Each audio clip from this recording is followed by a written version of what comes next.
Alhamdulillahilladzi khalaqal mauta wal hayata liyabluwakum ayyukum ahsanu amala wa huwal azizul ghafur. Allahumma salli wa sallim wa barik ala Muhammadin wa ala alihi wa ashabihi ajma'in.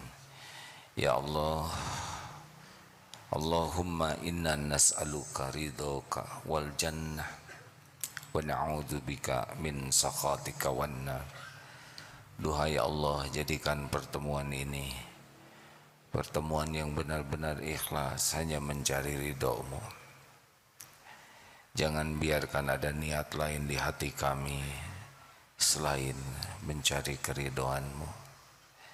Bimbing majelis ini ya Allah dengan ilmu yang menyampaikan kami kepada keridhoan-Mu. Lindungi dari niat yang salah, dari ilmu yang tidak manfaat. Lindungi dari amal yang tidak Engkau terima. Lindungi dari doa yang tidak Engkau ijabah. Taqabbal minna ya karim, innaka antas samiul alim.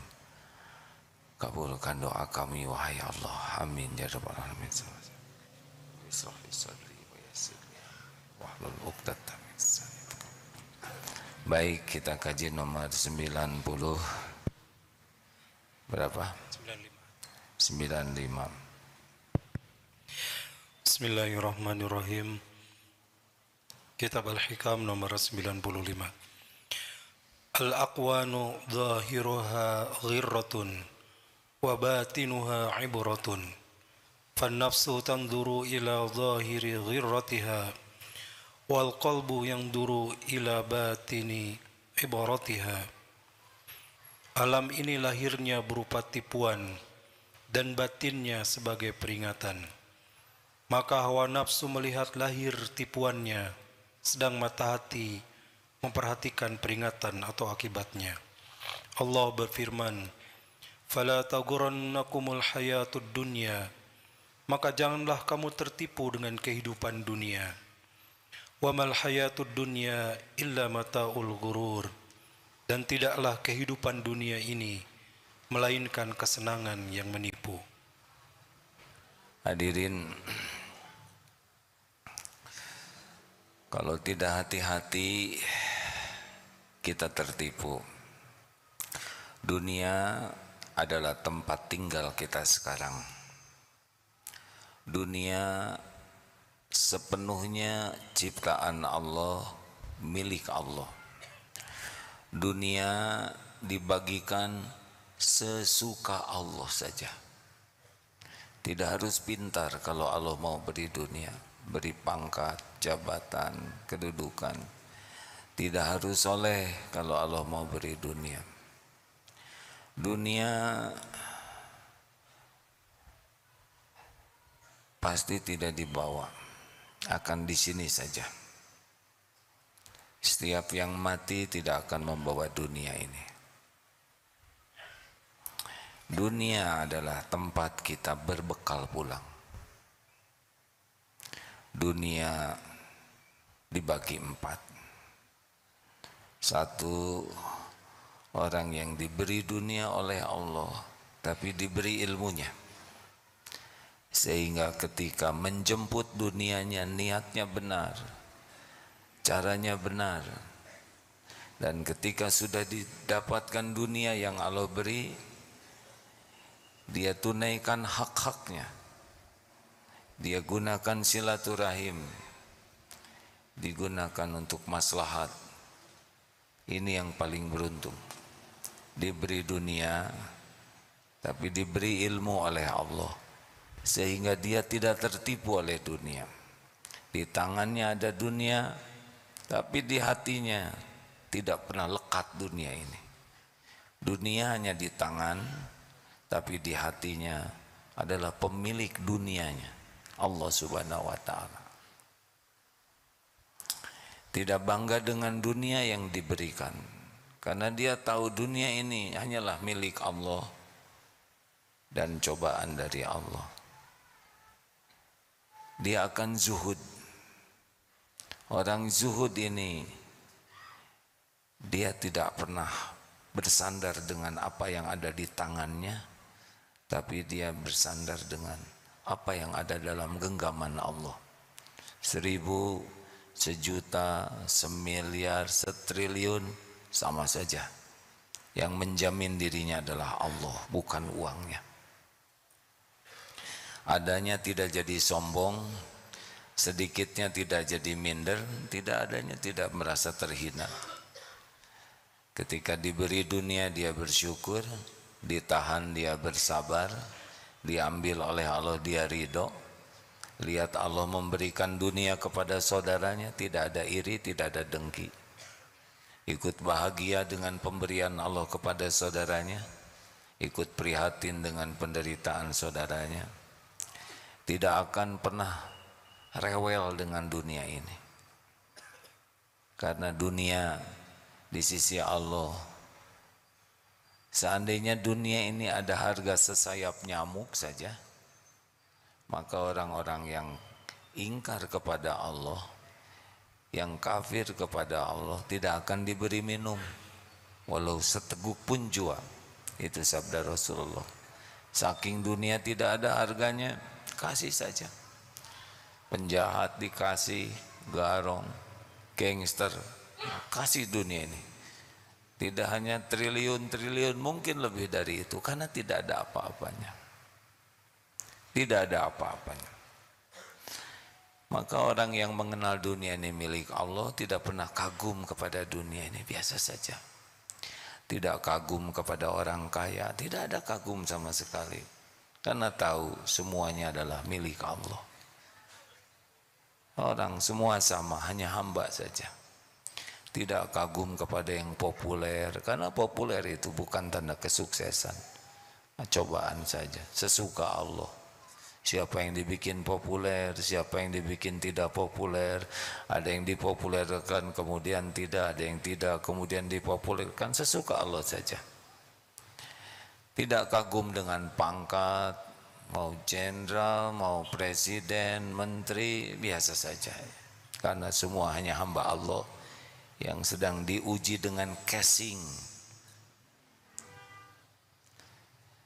yang sedang diuji dengan casing sebentar saja. Kita tetap bersikap baik kepada orang lain, baik kaya tidak kaya, berpangkat tidak berpangkat, tetapi tidak kagum dengan topengnya.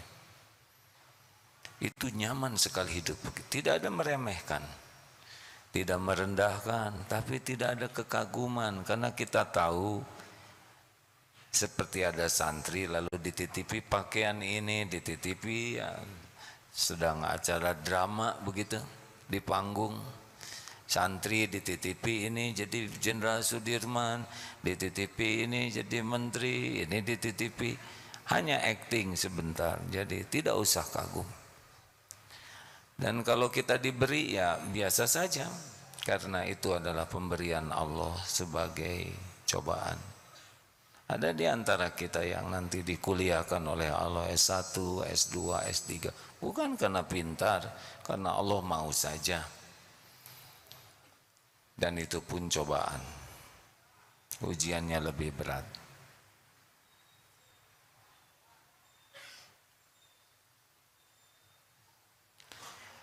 Ada juga yang tidak dikasih dunia, tapi diberi ilmunya oleh Allah.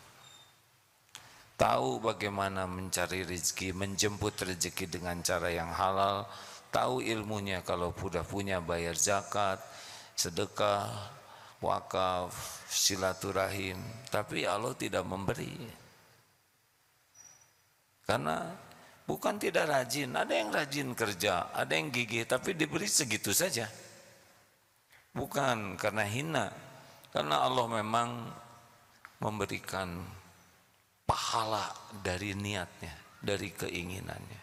Duh, kalau saya dititipi uang, saya sedekah, saya ingin bangun masjid, saya beri makan orang miskin, saya ingin umroh, haji, saya ingin membangun. Dia ingin seperti yang dia lihat, insya Allah dia dapat pahala yang sama. Dan dia sudah bulat hatinya. Yang ketiga adalah yang diberi dunia tapi tidak diberi ilmunya oleh Allah. Maka dunia jadi Tuhannya. Tiap hari hanya duniawi saja yang ada dalam pikirannya. Dia merasa terhormat dengan dunia ini, habis waktunya siang dan malam hanya duniawi saja. Sampai dia sendiri tidak bisa menikmati dunia karena saking sibuknya. Kita tahu bahwa pecinta dunia itu oleh Allah akan dibuat urusannya itu selalu ribet saja. Ribet dari pagi, siang, malam tuh terus duniawi itu melilit-lilit. Ngobrolnya itu saja, kawan-kawannya itu, dan tidak terasa dia semakin tua, semakin rapuh. Tidak bisa menikmati dunia. Demi Allah tidak. Jangan pernah menganggap orang yang kaya harta tapi tidak yakin, tidak bertakwa itu bahagia. Tidak bisa. Karena bahagia itu hanya dengan amal soleh. Man amila sholihan min dzakarin aw unsa wa huwa mu'min falanuhyiyannahu hayatan thayyibah. Tidak ada bahagia dengan dunia, dengan memuaskan nafsu, dengan maksiat, tidak ada. Pasti tidak. Karena pemilik kebahagiaan itu Allah Subhanahu wa taala. Jadi kita tidak usah iri lihat orang punya handphone bagus, mobil bagus, rumah bagus. Sama sekali berpisah antara casing dengan kebahagiaan. Apakah orang punya dunia pasti bahagia? Tidak sama sekali. Bahagia itu kalau syukur. Kalau tidak punya syukur, tidak bisa bahagia. Kita dengar ada Jack Ma, ada siapa? Elon Musk, yang Tesla itu biasa saja. Itu makhluk ciptaan Allah yang ditakdirkan seperti itu.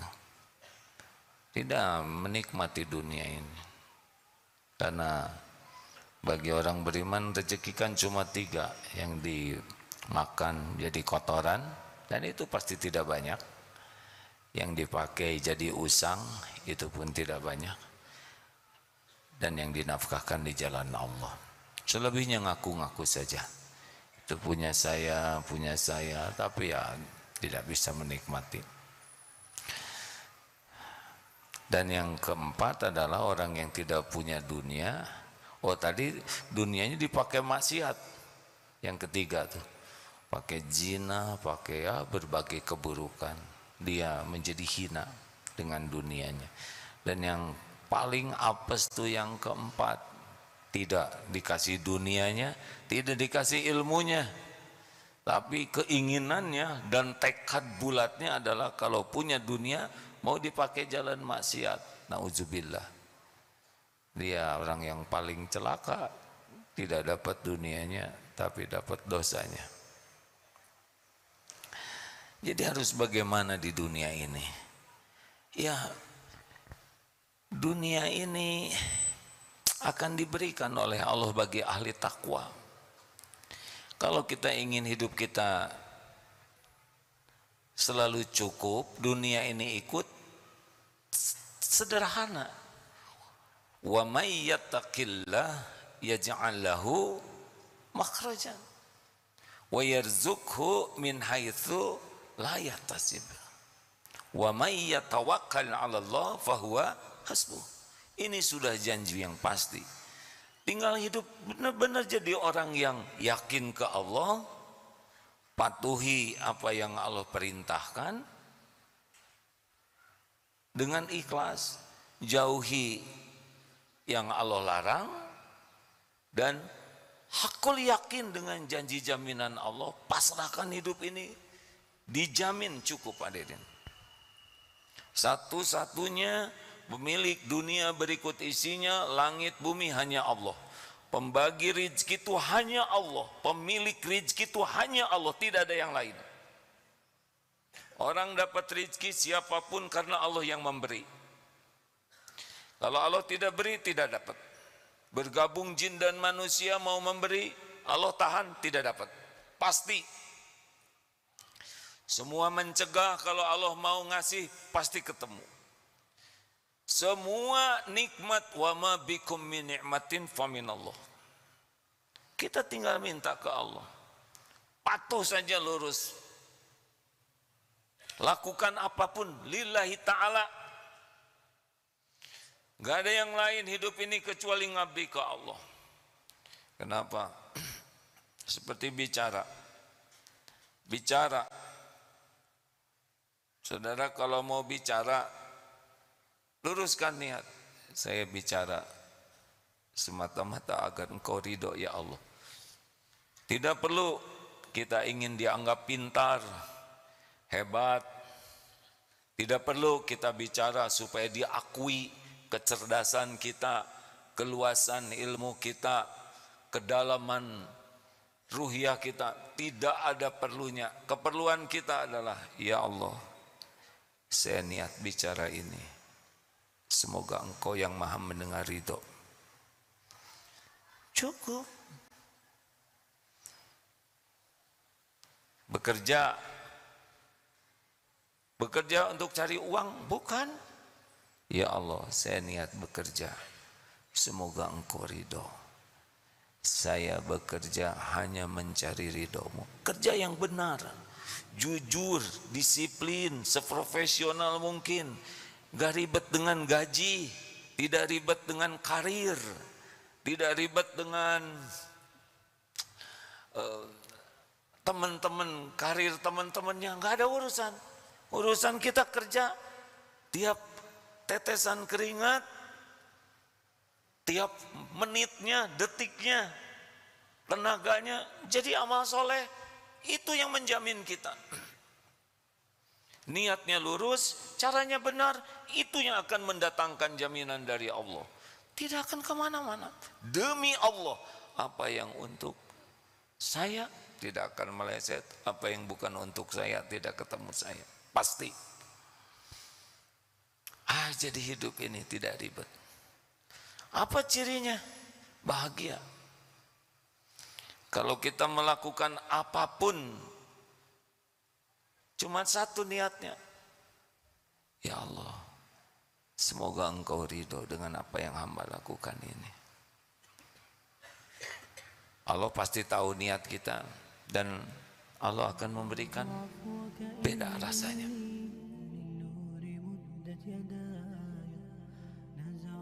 أسرار قلبي وجئت ألقي أسايا